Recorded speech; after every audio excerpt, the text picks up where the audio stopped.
करंथियों के नाम पौलुस रसूल का दूसरा खत है, उसका 11वां बाब और उसकी पहली 15 आयत कल हमने देखी थी। आज 16वीं आयत से बाब के आखिर तक हम चलेंगे।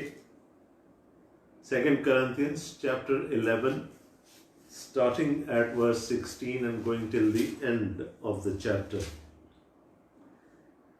मैं फिर कहता हूं कि मुझे कोई बेवकूफ ना समझे, वरना बेवकूफ़ी समझकर मुझे कबूल करो कि मैं भी थोड़ा सा फख्र करूं। जो कुछ मैं कहता हूं वो खुदावंद के तौर पर नहीं, बल्कि गोया बेवकूफ़ी से और उस जुर्रत से कहता हूं जो फख्र करने में होती है। जहां और बतेरे जिस्मानी तौर पर फख्र करते हैं, मैं भी करूंगा, क्योंकि तुम तो अक्लमंद होकर खुशी से बेवकूफ़ों की बर्दाश्त करते हो। जब कोई तुम्हें गुलाम बनाता है या खा जाता है या पंसा लेता है या अपने आप को बड़ा बना लेता है या तुम्हारे मुंह पर तमाचा मारता है, तो तुम बर्दाश्त कर लेते हो। मेरा ये कहना जिल्लत ही के तौर पर सही कि हम कमज़ोर से थे, मगर जिस किसी बात में कोई दलेर है, अगरचे ये कहना बेवकूफ़ी है, मैं भी दलेर हूँ। क्या वही इब्रानी है? मैं भी हूँ। क्या वही इस्राएली हैं? मैं भी हूँ। क्या वही इब्राहिम की नस्ल से हैं? मैं भी हूँ। क्या वही मसीह के खादिम हैं? मेरा ये कहना दीवानगी है। मैं ज़्यादातर हूँ, मेहनतों में ज़्यादा, कैद में ज़्यादा, कोड़े खाने में हद से ज़्यादा, बारहा मौत के ख़तरों में रहा हूँ। मैंने यहूदियों से 5 बार एक कम 40-40 कोड़े खाए, 3 बार बैंत लगे, 1 बार संसार किया गया, 3 मरतबा जहाज टूटने की बला में पड़ा, 1 रात दिन समंदर में काटा। मैं बारहा सफ़र में, दरियाओं के ख़तरों में, डाकुओं के ख़तरों में, अपनी कौम से ख़तरों में, गैर कौमों से ख़तरों में, शहर के ख़तरों में, बियाबान के ख़तरों में, समंदर के ख़तरों में, झूठे भाइयों के ख़तरों में, मेहनत और मुशक्क़त में, बारहा बेदारी की हालत में, भूख और प्यास की मुसीबत में, बारहा फाका कशी में, सर्दी और नंगेपन की हालत में रहा हूँ। और बातों के अलावा जिनका मैं जिक्र नहीं करता, सब कलीसियाओं की फिक्र मुझे हर रोज़ आ दबाती है। किसी की कमज़ोरी से मैं कमज़ोर नहीं होता, किसी के ठोकर खाने से मेरा दिल नहीं दुखता। अगर फ़ख्र ही करना ज़रूर है तो उन बातों पर फ़ख्र करूँगा जो मेरी कमज़ोरी से मुताल्लिक़ हैं। खुदावंद यीशु का खुदा और बाप, जिसकी अब तक हमद हो, जानता है कि मैं झूठ नहीं कहता। दमिश्क में उस हाकिम ने जो बादशाह अरतास की तरफ से था, मेरे पकड़ने के लिए दमिश्कियों के शहर पर पहरा बिठा रखा था। फिर मैं टोकरे में खिड़की की राह दीवार से लटका दिया गया और मैं उसके हाथों से बच गया। आमीन। Paul is continuing with the defense of his ministry, of himself as an apostle. दिफा जारी है जो पौलुस रसूल ने कहा, और पिछले खत में, पिछले बाब में, बल्कि इस बाब के पहले हिस्से में हमने देखा था, उसने कहा कि थोड़ी देर के लिए मुझे भी बेवकूफ़ बन जाने दो, थोड़ी देर के लिए मुझे भी फ़ख्र कर लेने दो, क्योंकि मुझे उन लोगों से मुकाबला करना है जिनके पीछे तुम चल पड़े हो। और ये कौन है? He identified them as false apostles, झूठे रसूल और दगाबाज। ये दगा देते हैं, ये लोगों को बहका देते हैं। 3 चीज़ों का जिक्र करते थे वो पौलुस के बारे में, और वो उन तीनों चीज़ों का यहाँ पर हमें जवाब देता हुआ नज़र आता है। पहले वो कहते थे पौलुस तो बड़ा जिस्मानी सा बंदा है, उसका तो रूहानियत से कोई ताल्लुक़ नहीं।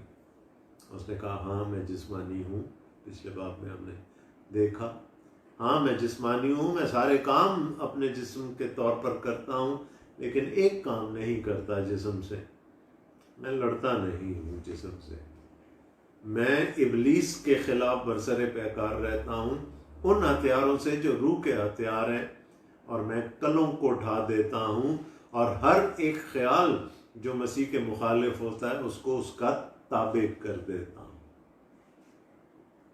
तो ये तो पहला इल्ज़ाम था ना कि वो जो है वो पौलुस जो है वो जिस्मानी है। उसने कहा हाँ हूँ मैं, मेरा भी एक जिस्म है, लेकिन मैं उस जिस्म के लिए मैंने तुम पर कभी बोझ नहीं डाला। अगर मेरी हाजत भी थी, हाजतमंद भी रहा, लेकिन मैंने तुम पर बोझ नहीं डाला।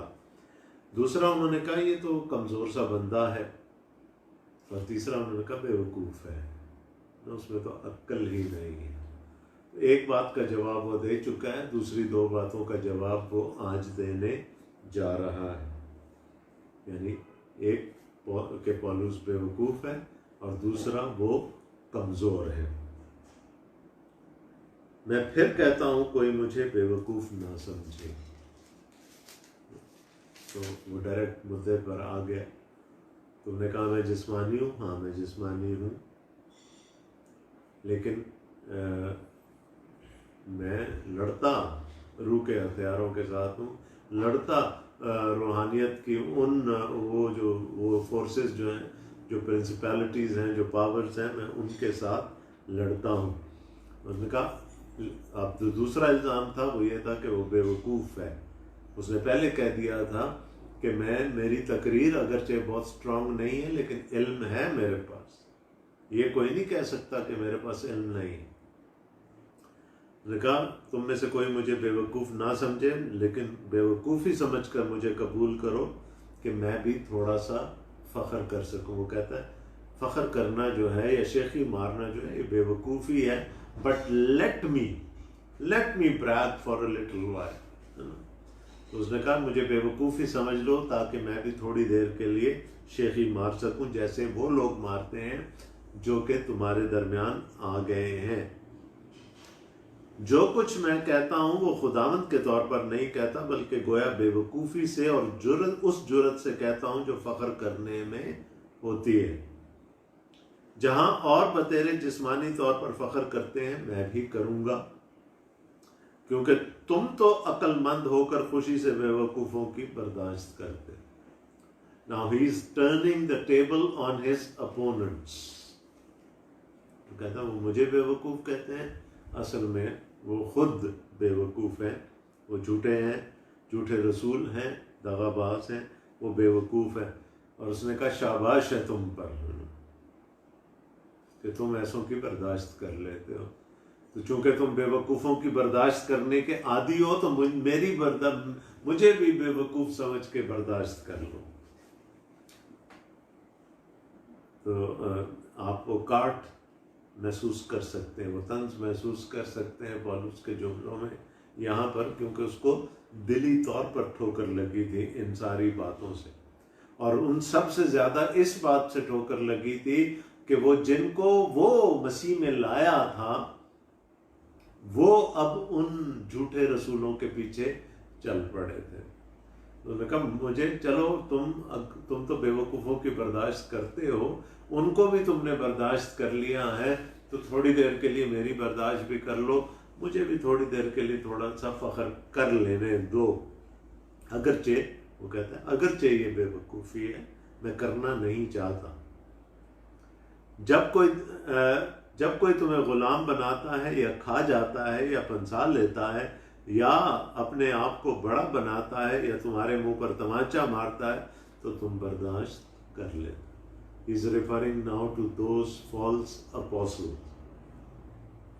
मेरा ये कहना ज़िल्लत ही के तौर पर सही कि हम कमज़ोर से थे, मगर जिस किसी बात में कोई दलेर है, अगरचे ये कहना बेवकूफ़ी है, मैं भी दलेर। दो इल्ज़ाम थे ना, एक वो बेवकूफ़ है, तीन इल्ज़ाम थे, एक वो जिस्मानी है, दूसरा वो बेवकूफ़ है, और तीसरा वो कमज़ोर है। वो क्या कह रहा है कि मैं बेवकूफ़ नहीं हूँ, मेरे पास खुदा की दी हुई हिकमत है, और जिनको तुमने कबूल कर लिया है वो बेवकूफ़ हैं और वो क्या कर रहे हैं तुम्हारे साथ? तुम्हें अपना गुलाम बना लिया है उन्होंने। वो तुम्हें फाड़ खाना चाहते हैं, इब्लीस तुम्हें फाड़ खाना चाहता है उनके वसीले से, और उन्होंने तुम्हें अपनी चिकनी चुपड़ी बातों में फंसा लिया है और वो अपने आप को तुम्हारे सामने बड़ा बनाते हैं और तुम्हारे मुंह पर तमाचा मारते हैं। ये वो लोग हैं जो यहूदिया से आए थे। उन्होंने वहां पर आकर खिदमत शुरू की जहां पर पौलुस ऑलरेडी कलीसिया की बुनियाद रख चुका था। वहां पर वो अपने नाम की तख्ती लगवाना चाहते हैं, यानी दूसरे की खिदमत पर अपना नाम करना चाहते हैं। तो उसने कहा कि तुम उनकी बर्दाश्त कर सकते हो तो फिर मेरी भी बर्दाश्त कर लो। फिर अगर मुझे बेवकूफ़ कहते हैं वो, और तुम भी ये समझते हो कि मैं बेवकूफ़ हूँ, तो थोड़ी देर के लिए बेवकूफ़ ही समझकर मेरी भी बर्दाश्त कर लो। वो क्या करते हैं? मैं जिस तरह से तुम्हारे दरमियान रहा, जिस तरह से मेरे साथी तुम्हारे दरमियान रहे, उसका तुम्हें इल्म है। और आगे चलकर वो इस बात का जिक्र करेगा कि ना मैंने कभी तुम पर बोझ डाला, ना तितस ने डाला, ना किसी और मेरे साथी ने तुम पर बोझ डाला। हमने तुमसे कोई पैसा नहीं मांगा, हमने तुमसे कोई चंदा अपनी जात के लिए नहीं मांगा। और ये वो हैं जो तुम्हारी जेबों में भी हाथ डालते हैं, तुम्हें लूटते खसूटते भी हैं, तुम्हारे मुंह पर तमाचे मारते हैं, और फिर भी तुम इनकी बर्दाश्त कर लेते हो। तो वो कह रहे मैं बेवकूफ़ नहीं हूँ, और अगर तुम मुझे बेवकूफ़ समझते हो तो फिर थोड़ी देर के लिए बेवकूफ़ ही समझ के मेरी भी बर्दाश्त कर लो, मुझे भी अपना फ़ख्र बयान कर लेने दो।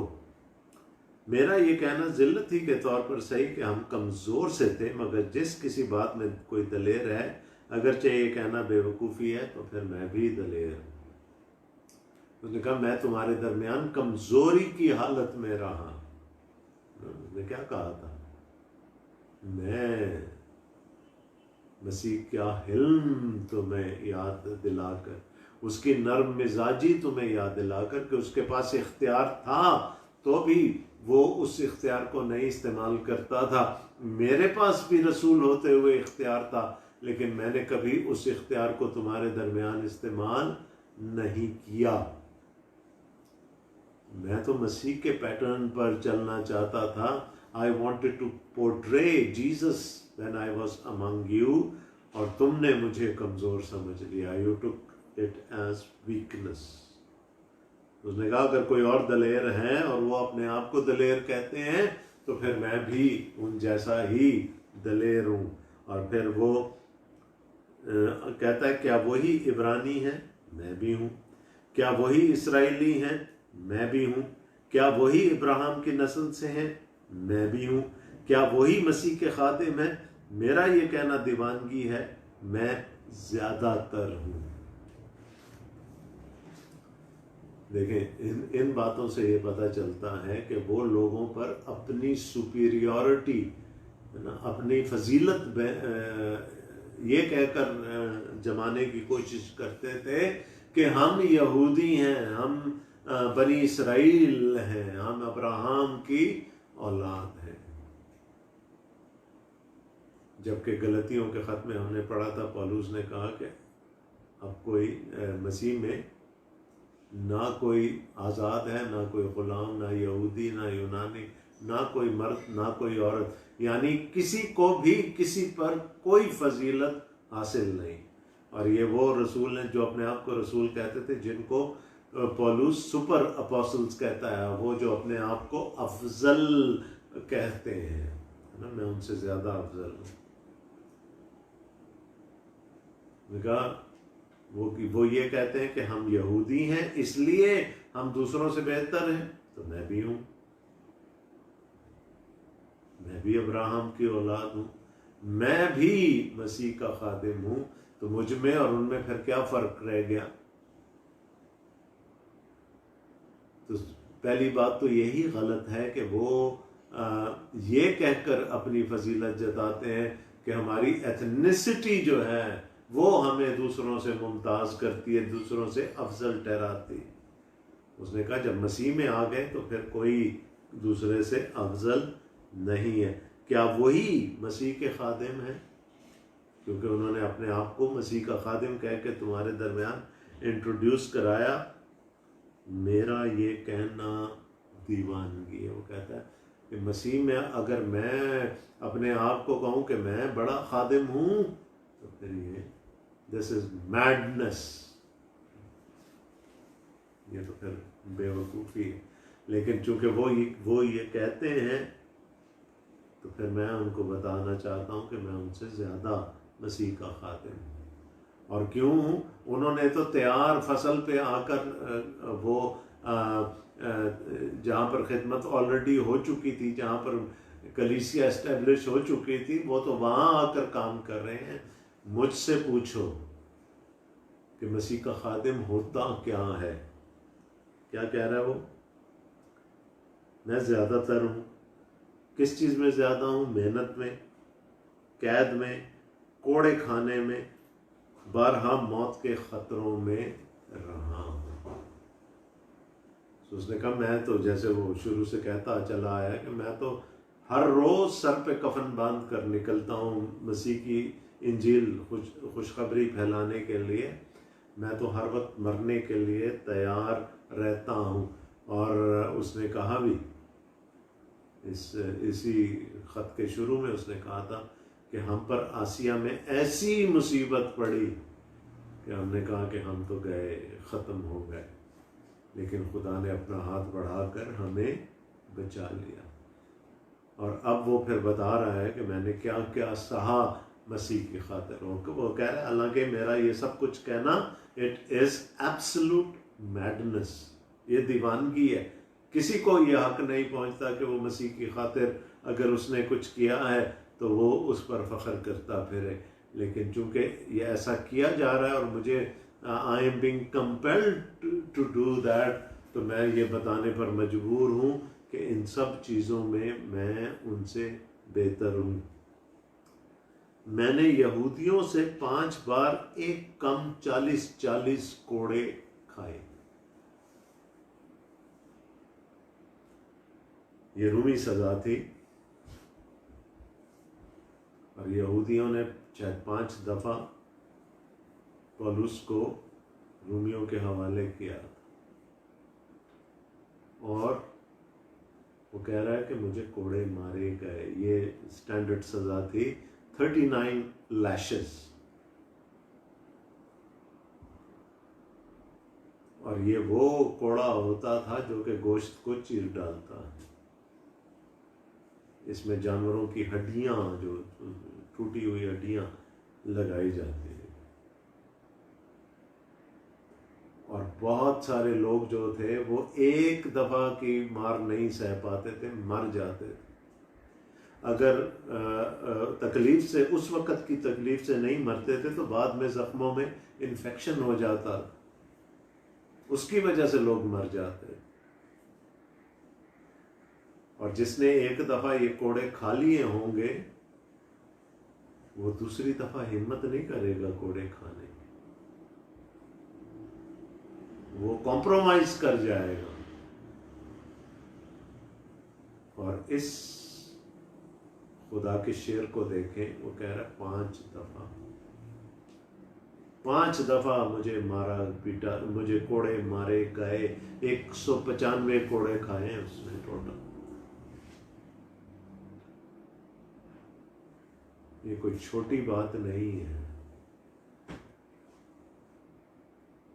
कोड़ों के नाम से ही लोग इकरार कर लेते थे, जो तुम चाहते हो मैं वही करूंगा, सिर्फ मुझे मेरी जान बख्श दो। लोग कॉम्प्रोमाइज कर लिया करते थे। एक दफ़ा खा लिए, दूसरी दफ़ा, तीसरी दफ़ा, चौथी और पांचवी 5 दफ़ा वो कहता है मैंने कोड़े खाए हैं। 3 बार बैंत लगे। कई जगह पर उस पर रहम भी आ गया होगा लोगों को कि चलो कोड़े नहीं तो बैंत लगाकर हम छोड़ देते हैं।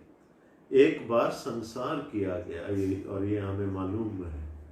ये कोड़ों वाली बात ज़्यादातर हमें नहीं मालूम कि कहाँ कहाँ उसको कोड़े मारे गए, लेकिन जहाँ ये संसार करने वाली बात है, ये लुस्त्रा में हुआ था और वहाँ पर यहूदी आ गए थे कहीं और से, ताकिया से या इकनीम से वो आए और उन्होंने वहाँ के लोगों को उभारा। और ये संसार करना जो था ये यहूदी सज़ा थी। संसार करना, कोड़े मारना रूमी सज़ा थी, संसार करना यहूदी सज़ा थी। और वहाँ पर संसार किया गया पौलुस रसूल को, वो तो उसके मेज़बानों ने आकर उसकी जान वहाँ से छुड़ाई। 3 मर्तबा जहाज टूटने की बला में पड़ा, सफर से बाज नहीं आया। फिर जो अमाल की किताब में आखिर में एक शिपरेक का हमें जिक्र मिलता है माल्टा के करीब, जहाँ पर वो जहाज तूफान में फंस गया और फिर वो पाश हो गया चट्टानों से टकरा कर। ये उसके अलावा है क्योंकि वो अभी नहीं हुआ। तो 4 दफा शिपरेक्स हुए। एक रात दिन समंदर में काटा। शायद लूका को मना कर दिया होगा कि ये बातें लिखना नहीं अमाल की किताब। वो फख्र नहीं करना चाहता था इन बातों पर, लेकिन अब वो उन लोगों की वजह से ये सारी बातें बता रहा है जिन्होंने किसी किस्म की कोई सऊबत बर्दाश्त नहीं की। और ये जो संसार कोड़े लगने वाली बात थी, गलतियों के खत के आखिरी बाब में उसने कहा था, मैं अपने जिस्म पर मसीह के निशान लिए फिरता हूं। अगर कभी किसी ने चोगा उठाकर देखा होगा पौलुस का जिस्म, तो उसको जख्म ही जख्मों के निशान ही स्कार्स नजर आए होंगे। और उनको वो कहता है कि ये मसीह के निशान है, ये मैंने मसीह की खातिर बर्दाश्त किए। I have been branded for Jesus।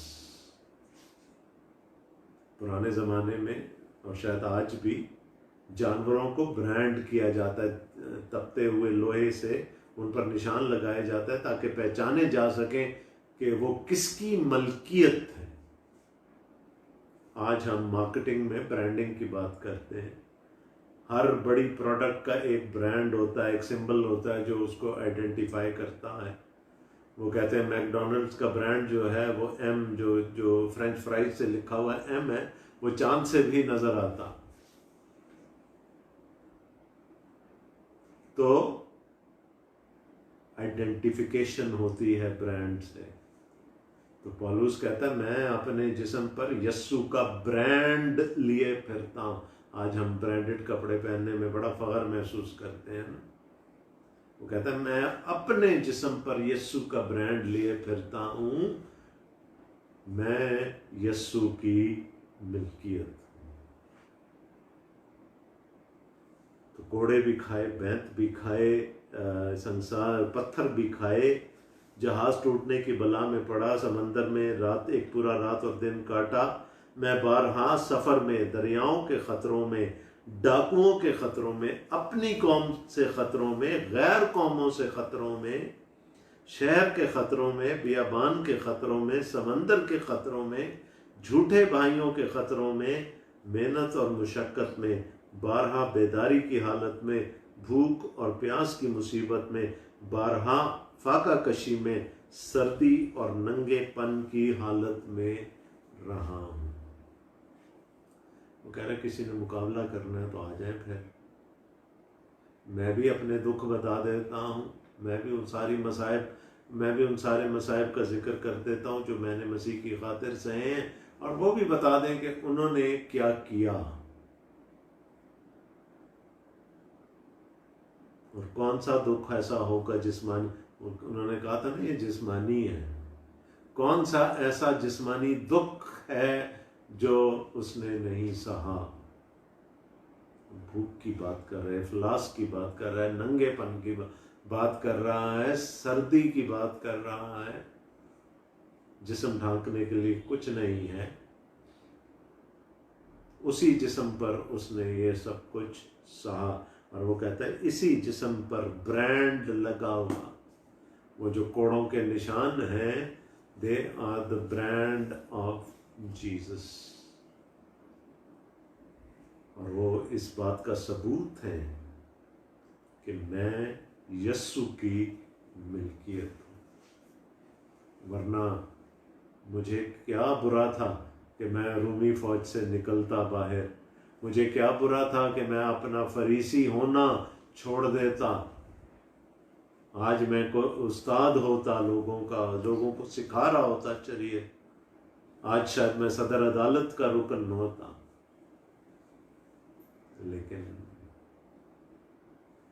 Philippi के खत में वो कहता है ना, मैं सब कुछ था लेकिन अब कुछ भी नहीं हूँ, उन सारी चीज़ों को मैं कूड़ा समझता हूँ। उसने कहा कि आ जाए फिर, अगर कोई मुझसे मुकाबला करना चाहता है तो ये वो सारे काम हैं जो मैं, ये वो सारे मुसीबतें हैं जो मैं सह चुका हूँ, और बातों के अलावा जिनका मैं जिक्र नहीं करता, सब कलीसियाओं की फिक्र मुझे हर रोज आद आती है। कहता अभी और भी बहुत सारी बातें जिनका मैं जिक्र नहीं करना चाहता, लेकिन जिस बात का जिक्र करना चाहता हूँ वो ये है कि हर रोज मुझे उन कलीसियाओं की फिक्र आद आती है जिनको, जो मेरे वसीले से वजूद में आई हैं, जिनका हाथ मैंने मसीह के हाथ में दिया था। और करंथियों को भी उसने कहा था ना इसी बाब में कि मैंने तो तुम्हारा निकाह करवा दिया था, मसीह के साथ मंगनी करवा दी थी, और अब एक बाप होते हुए मेरी ये जिम्मेदारी है कि तुम्हें पाक दामनी के हालत में तुम्हारे दुल्हा के सामने पेश कर।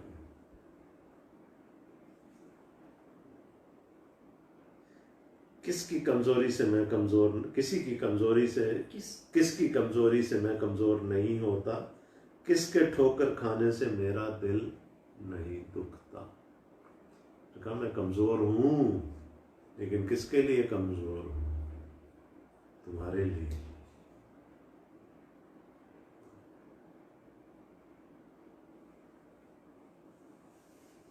तुम्हारा दर्द लिए अपने दिल में फिरता हूँ। तुम ठोकर खाओगे तो मेरा दिल दुखेगा, तुम कमज़ोर हो जाओगे तो मैं कमज़ोर हो जाऊंगा। और तुम हो गए हो, तुमने अपने आप को ऐसे लोगों के हाथों में दे दिया है जो तुम्हें बहका रहे हैं। अगर फ़ख्र ही करना ज़रूर है तो उन बातों पर फ़ख्र करूँगा जो मेरी कमज़ोरी से मुताल्लिक है। I will boast about my weakness. I'm not ashamed of my weakness. मैं अपनी कमज़ोरी से शर्मिंदा नहीं। खुदावंद यीशु का खुदा और बाप, जिसकी अब तक हम दो जानता है कि मैं झूठ नहीं कहता, दमिश्क में उस हाकिम ने जो बादशाह अरतास की तरफ से था, मेरे पकड़ने के लिए दमिश्कियों के शहर पर पहरा बिठा रखा था। फिर मैं टोकरे में खिड़की की राह दीवार पर से लटका दिया गया और मैं उसके हाथों से बच गया। कहा एक सिपाही, मैं सिपाही था ना, रूमी सिपाही था। एक सिपाही के लिए इस तरह से भाग जाना, मैदान छोड़ जाना शर्मिंदगी की बात होती है। और मैंने वो शर्मिंदगी भी उठा ली कि मुझे टोकरे में दीवार से नीचे उतारा गया और मैं भाग खड़ा हुआ। तो ये कमज़ोरी भी, ये बुज़दिली भी मैं बर्दाश्त कर चुका हूँ।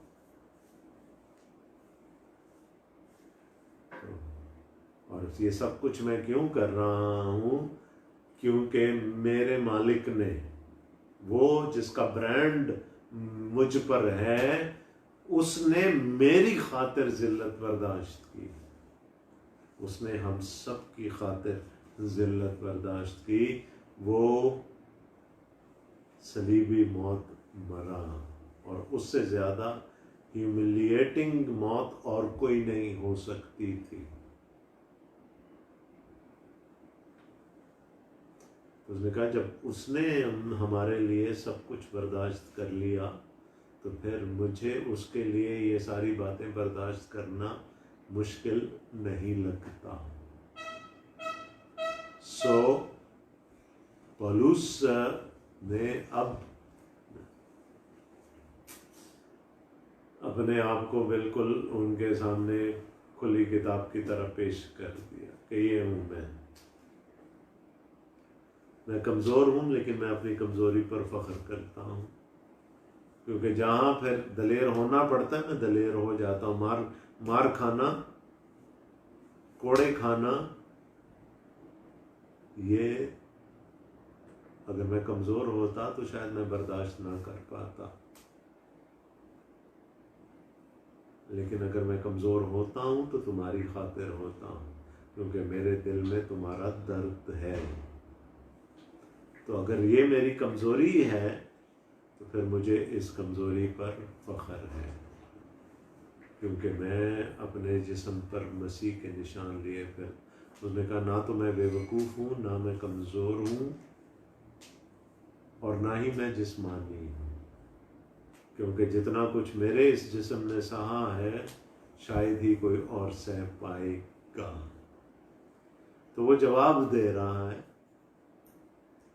सफाई पेश कर रहा है अपनी। कहा तुम उनकी बातों में आ गए जिन्होंने तैयार दस्तरखान पर आकर बैठ गए और खाना शुरू कर दिया।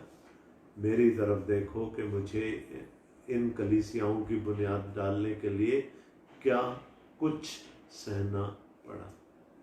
और कितनी दफ़ा उसने इस पूरे पैसेज में कह दिया ये दीवानगी है, ये पागलपन है, मुझे ऐसा नहीं करना चाहिए।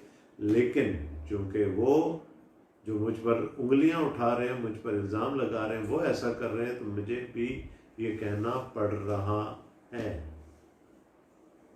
इनमें से मैं, जैसे मैंने पहले वो कहा, इनमें से बहुत सारी बातें अमाल की किताब में हमें नहीं मिलती, और वो शायद इसीलिए नहीं मिलती कि उसने लूका पौलुस का हमसफर रहा। बहुत अमाल की किताब के बहुत बड़े हिस्से में लूका पौलुस के साथ रहा।